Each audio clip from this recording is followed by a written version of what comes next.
Hi guys, welcome to the first video of a video series. I would love to build all the D&D Dices in a huge wood version. And today we start with a D20. Right away with a tricky one. And yeah, I already picked up a piece of wood. I don't know which kind of wood it is right now. Maybe we can figure out after I planed it. And yeah, the first thing is to prepare this rough sawn board into some nice handleable pieces. Let's go.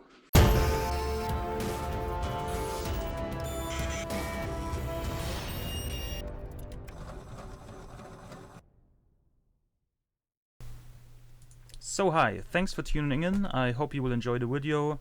First of all, I have to trim off the bark of the board. And so I go outside and use some sawhorses and my track saw.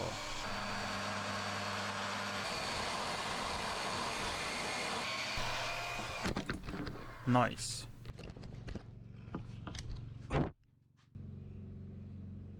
And when that is done, we go back in and I will do some measurements and cut this piece into 4 nice handleable pieces.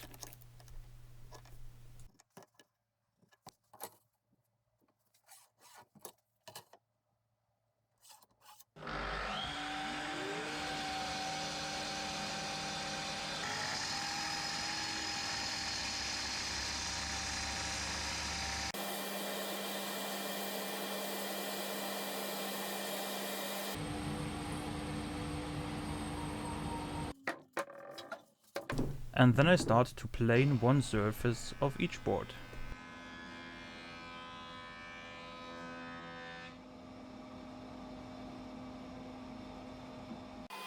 Yeah, and every time I'm amazed about the beauty of wood under this nondescript grey thing it was before.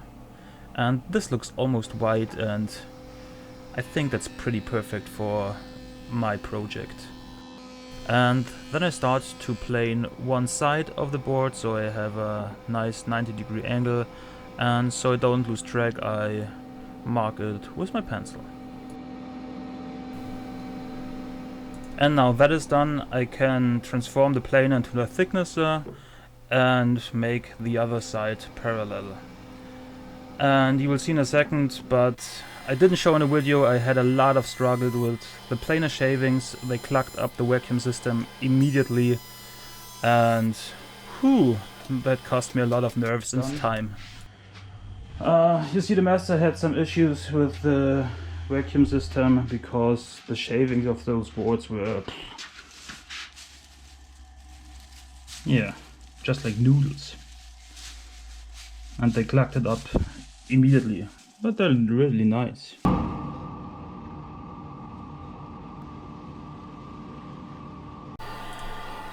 So I had to clean up a mess several times, but after that I divided those thick boards into 2 thinner boards with the bandsaw and run them through the planer a last time to give them the final thickness.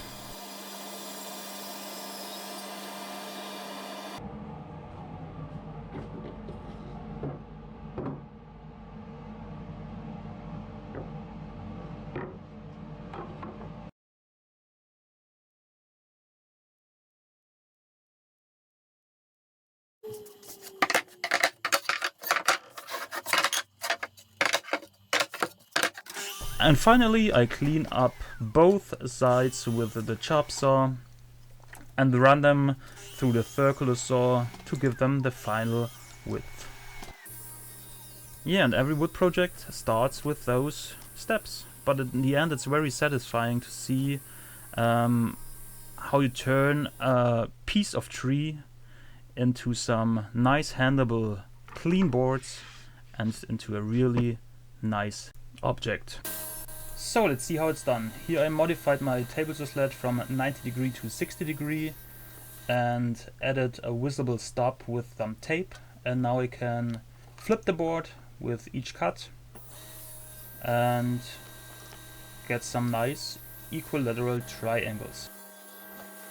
And they're not 100% perfect at this moment, but they will be after I cut on the angle on each side, but that I will show you later.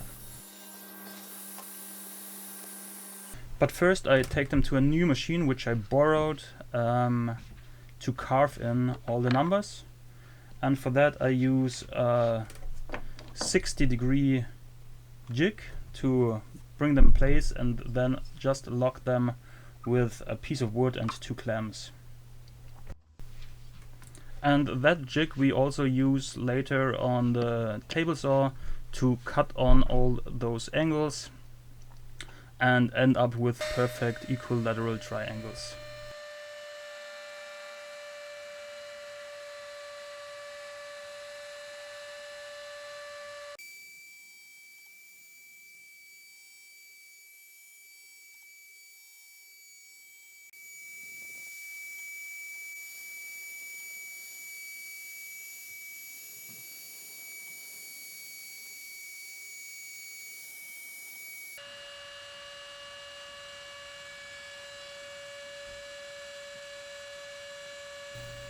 And after a couple of numbers I knew what I do, and it was pretty satisfying to work with a CNC, and I also had a really nice view. Yeah, a chilling chicken in front of my workshop window. Nice.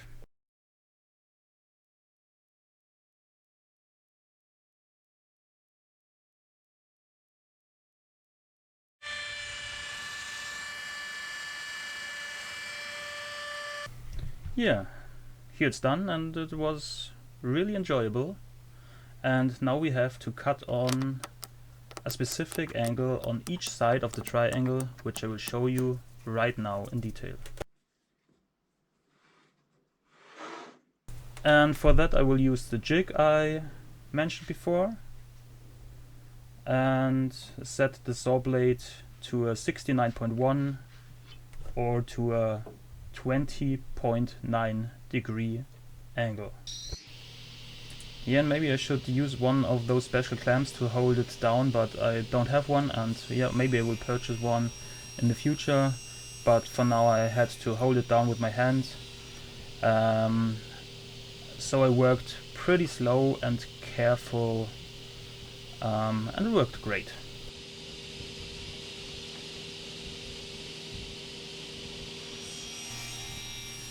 And I only cut one side here, and I will show you why in some seconds.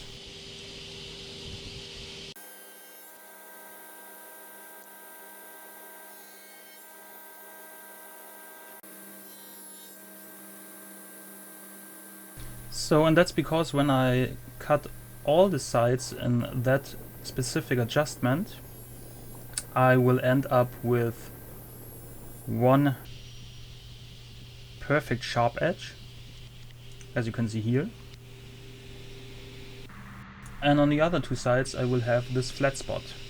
So I have to adjust my jig a few millimeters towards the saw blade for each cut. But then I will end up with some perfect equilateral triangles with the same size, with exactly the same size.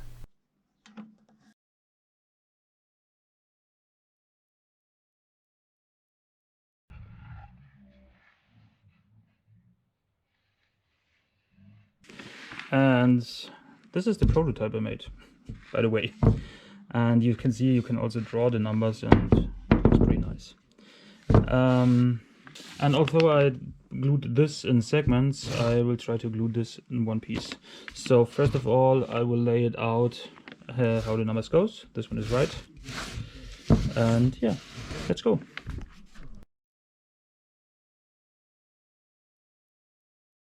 And yeah, that was harder than I expected, but I double checked everything. Yeah, there's no room for mistakes. That would be horrible. And then I attached everything together with some tape. And yeah, then I'm ready for a dry fit.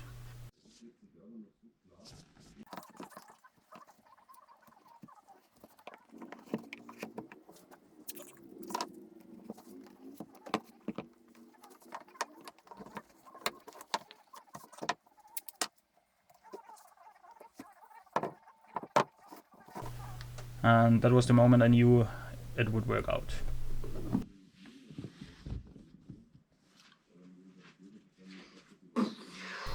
Yeah, no comment to that. It fits, the angle seems right. I can apply some glue, put it together like that, and then I will add a ton of rubber bands. Well, I will lift it off and show it for you.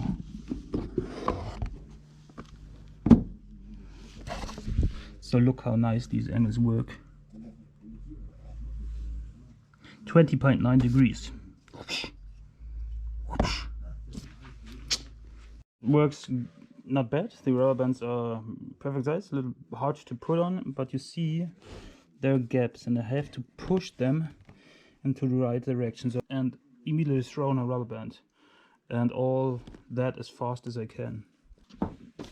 I will put in some music with some energy, focus, and just work as fast as I can.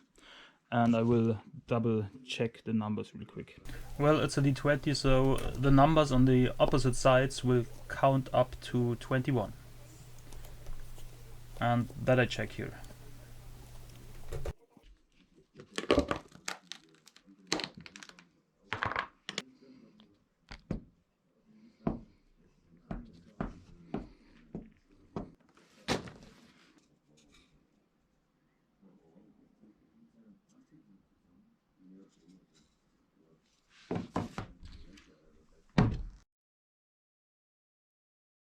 It might look a little bit confusing, but that's normal speed, by the way. And of course, when I flipped over the big piece, it broke apart. And it took me forever to get it back. But yeah, still was okay.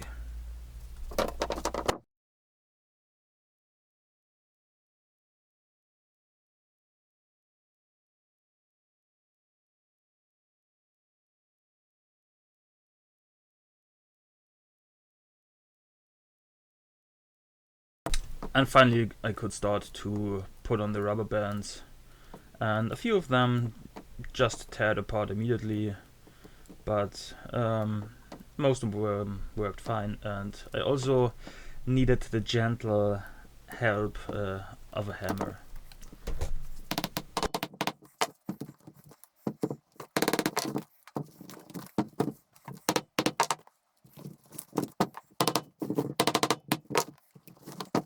So here it is, the glue is dry. I will start to pull everything off, and then I can have a closer look how good it worked. It's not perfect, but I think it's good enough.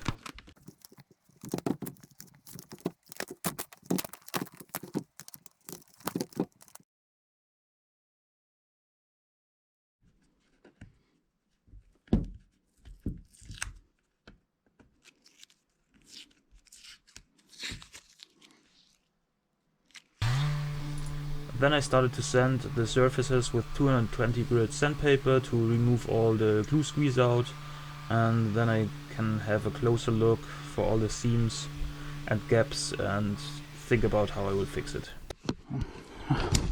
Well, to be completely honest, it doesn't look bad at all. So we have some tiny gaps here, and we have some perfect seams here, and some blood here and some blood here, and yeah, a little bit of tear out. So all in all it looks okay, but now we will work around every edge and every corner with some self-mixed wood paste, and the dust is from exactly that wood, exactly this board, and yeah.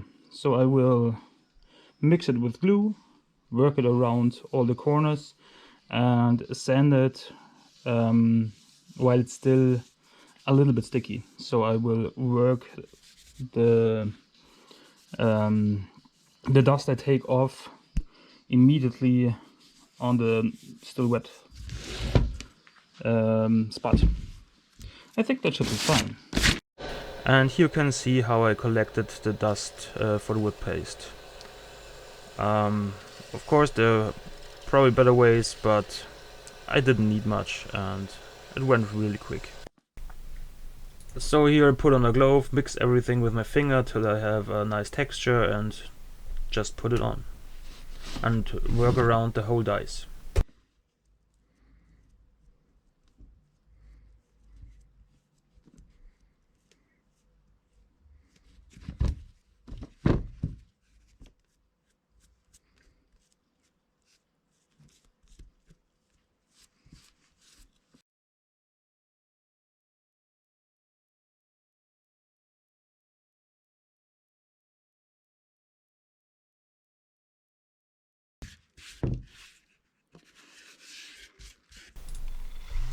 Yeah, and here I do the final sanding, remove all the extra wood paste.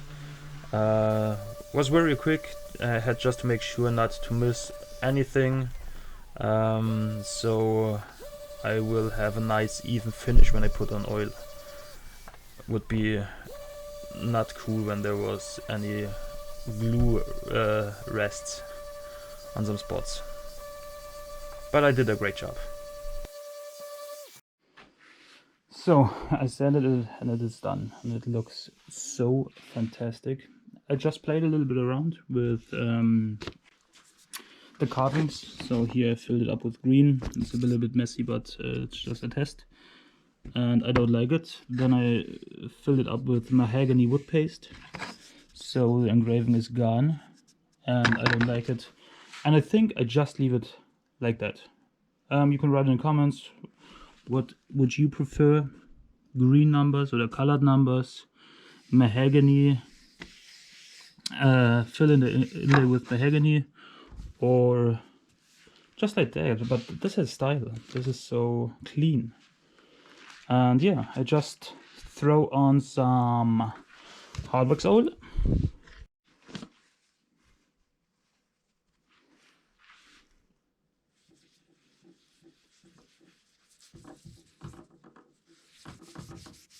Yeah, and here just put on a lot of oil, and of course it filled up the numbers, but I just took my compressor and blew them out, and so was able to remove all the extra wood wax and had a nice even finish.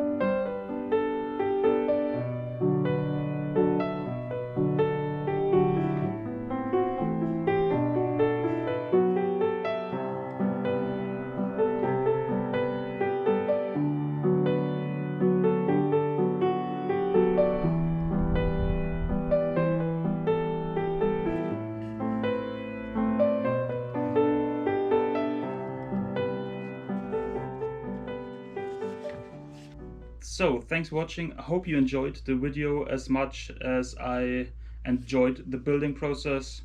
And hopefully see you on another project, and please consider to comment, like, or even subscribe to my channel. Have a nice week.